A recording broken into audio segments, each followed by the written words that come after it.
Quel acteur n'a pas entendu parler au moins une fois du fameux si magique de Stanislavski? Cette méthode était au cœur de son travail sur le personnage. Quels sont les pièges et les erreurs à éviter quand on décide de l'utiliser? Et surtout, en quoi était-il si magique que ça pour déclencher l'imagination de l'acteur?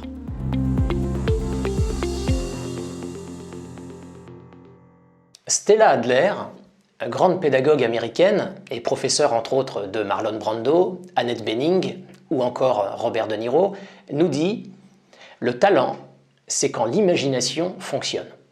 Alors ça tombe bien, car Stanislavski nous a apporté la fameuse technique du si magique qui permet de développer son imaginaire pour mieux jouer la situation dans laquelle est plongé le personnage. Comme le dit Stanislavski lui-même, le si commence toujours la création. Alors comment ça marche? C'est très simple, c'est une question que l'acteur va se poser, mais qui va commencer systématiquement par le mot « si ».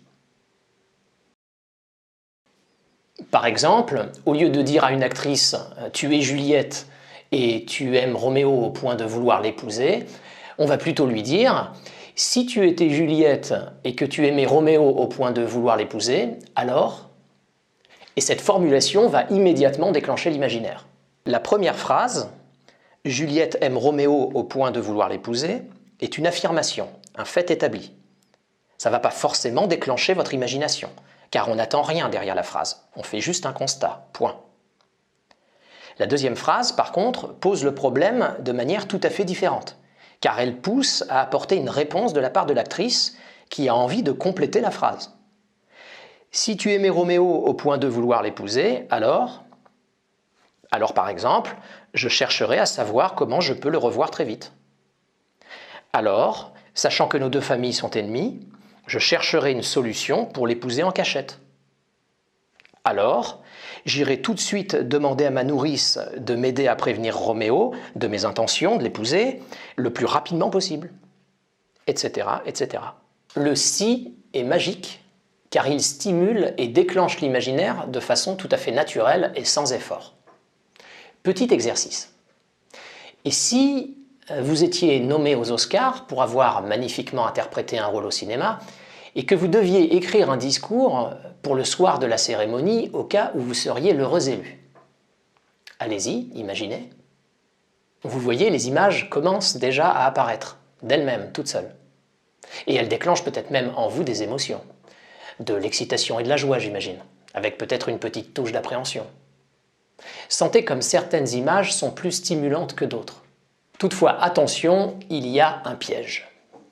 Pour avoir été sa dernière assistante, Maria Knebel connaissait très bien le travail de Stanislavski.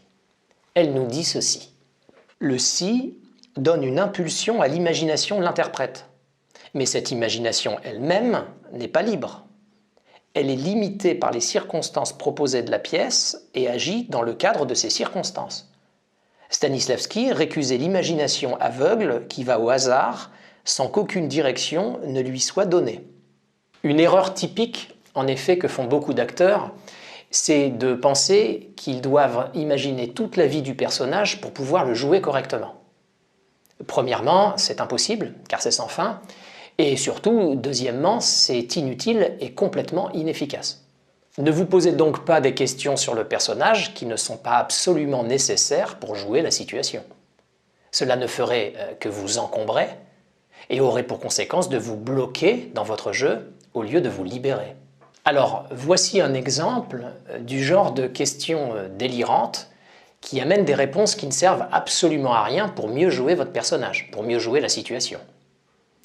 Ce sont des exemples que j'ai vraiment vécus avec des comédiens professionnels sur des plateaux de tournage ou même au théâtre. Quelle marque de chaussettes porte mon personnage? Au petit déjeuner, prend-il du lait écrémé ou demi-écrémé? Quel est son signe astrologique? Quelle est la marque de téléphone portable qu'il préfère? Combien de fois a-t-il mangé de la pizza ces 12 derniers mois? Quelle est la marque de sa machine à laver? Quelle est sa date de naissance très précisément? Et enfin, une question que je me suis posée personnellement quand j'étais un jeune acteur. Quand le personnage met ses chaussures, il commence par le pied gauche ou par le pied droit? Les questions et les réponses apportées par le si magique ne doivent pas vous éloigner de la situation dans laquelle est plongé le personnage. Développez toujours votre imaginaire dans le cadre des circonstances de la pièce ou du scénario. Savoir quelle est la marque de machine à laver de votre personnage peut avoir effectivement une importance si, par exemple, il est vendeur de machines à laver. Sinon, c'est une question stérile. Prenons maintenant un autre exemple. La situation à jouer est la suivante. La scène se déroule dans une soirée d'une dizaine de personnes. Le maître des lieux vous reçoit et vous prévient qu'un des convives, qui est joué par l'acteur Pierre, est un individu malhonnête, voleur et qui est même parfois physiquement violent. Le problème, c'est que vous ne connaissez absolument pas cet acteur, Pierre, que vous avez rencontré il y a 2 jours sur le plateau de tournage ou en répétition. Du coup, il est quand même difficile pour vous d'associer ce Pierre à une personne qui serait aussi malhonnête, voleuse, voire physiquement agressive que l'indique le scénario ou la pièce. Donc, pour vous, difficile d'y croire et difficile de jouer la situation. Vous décidez alors d'utiliser la fameuse technique du si magique en posant les questions suivantes. Et si Pierre, qui joue face à moi le rôle d'un voleur, avait lui aussi déjà agressé et volé quelqu'un dans sa vie? Et si Pierre avait même été déjà condamné à 2 ans de prison pour ça sans que je le sache? Votre imaginaire se met en route et là vous vous répondez peut-être que vous commenceriez à avoir un peu peur et à vous méfier de lui.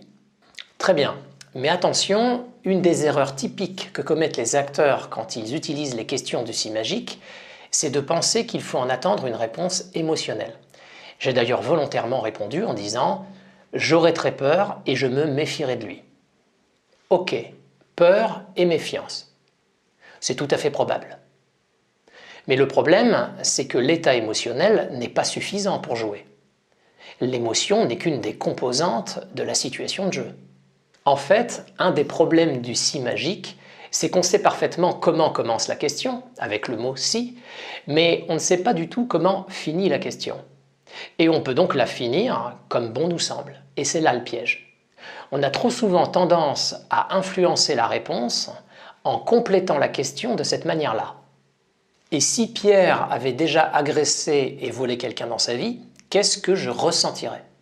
Ce qui pousse forcément à une réponse émotionnelle. Qu'est-ce que je ressentirais? J'aurais très peur et je me méfierais de lui. Alors pour ne pas tomber dans ce piège, on va effectivement compléter la question, mais en l'orientant d'une manière très différente qui sera beaucoup plus efficace pour le jeu. À la question « Et si Pierre avait déjà agressé et volé quelqu'un ?» plutôt que de rajouter et de compléter cette question par « Qu'est-ce que je ressentirais ?» il est beaucoup plus judicieux de rajouter « Qu'est-ce que je penserais ?» Qu'est-ce que je dirais? En somme, qu'est-ce que je ferais? Qu'est-ce que je penserais? Qu'il va peut-être chercher à voler mon portefeuille quand j'aurai le dos tourné. Qu'est-ce que je dirais? Je dirais à une personne que je connais dans la soirée de jeter un œil à mes affaires si je vais aux toilettes.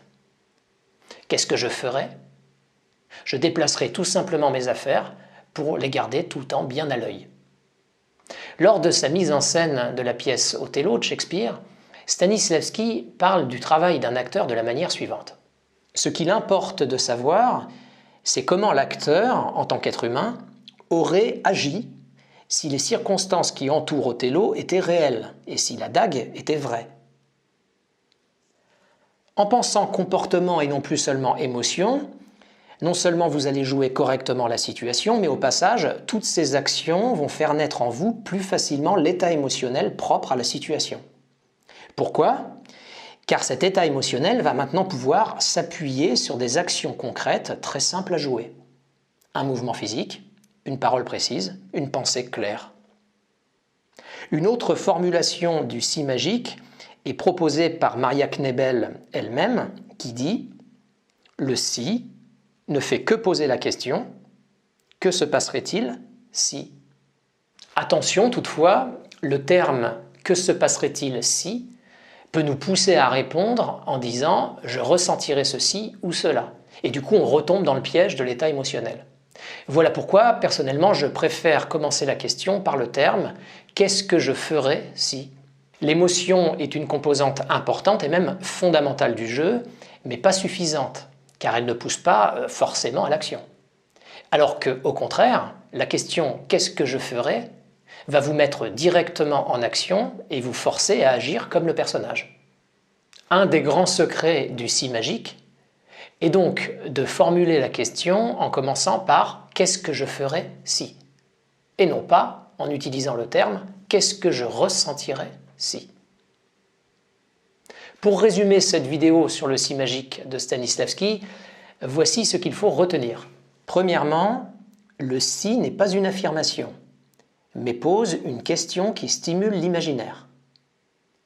Deuxièmement, faites attention, ne laissez pas votre imagination s'égarer, car elle doit se développer dans les limites et le cadre des circonstances précises de la pièce ou du scénario. Troisièmement, pour ne pas répondre au « si » seulement par un état émotionnel, commencez ou finissez toujours vos questions par « qu'est-ce que je ferais ?» Car l'objectif final de cette technique est de stimuler votre imaginaire pour que vous puissiez plus facilement adopter les actions et comportements du personnage. On arrive au terme de cette vidéo. J'espère qu'elle vous aura servi à bien comprendre le fameux si magique de Stanislavski, et peut-être même à le découvrir, mais surtout, avant tout, à bien vous en servir. Si vous avez des expériences à partager sur ce sujet, ou des conseils à nous donner, n'hésitez pas à les mettre dans les commentaires. Et puis si vous voulez soutenir la chaîne, vous pouvez liker, partager la vidéo avec vos amis bien entendu, et pensez aussi à vous abonner. Merci, à bientôt.